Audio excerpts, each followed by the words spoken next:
Flex Malta Shipyard fil-Marsa bħalissa għaddej xogħol ta' manutenzjoni fuq rik taż-żejt. Dan ir-rik taż-żejt huwa ta' kumpanija Amerikana Ensco, b'kumpanija Maltija qed toffri s-servizz tagħha fuq dan ir-rik taż-żejt.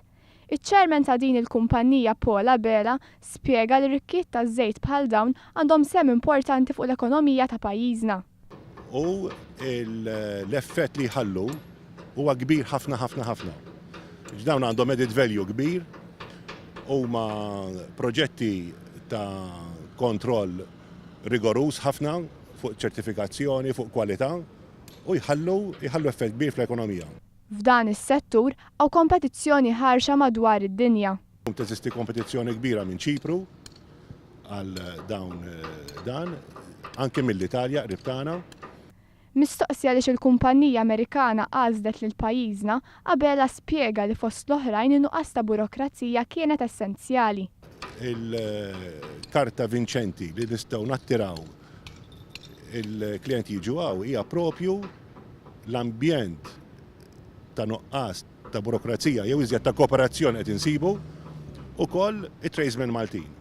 Apparti dan ir-rik taż-żejt f'pajjiżna hawn żewġ rikkiet oħra l barra mill-port ta' Marsa Xlokk.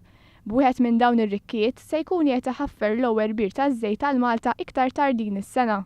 Abela fisser kif il-politika tal-gvern preżenti li attira jħares ukoll dan is-settur qed tgħin biex il-kumpanija tiegħu iġib aktar rikkiet taż-żejt lejn pajjiżna, fosthom biex isir xogħol ta' manutenzjoni speċjalizzat.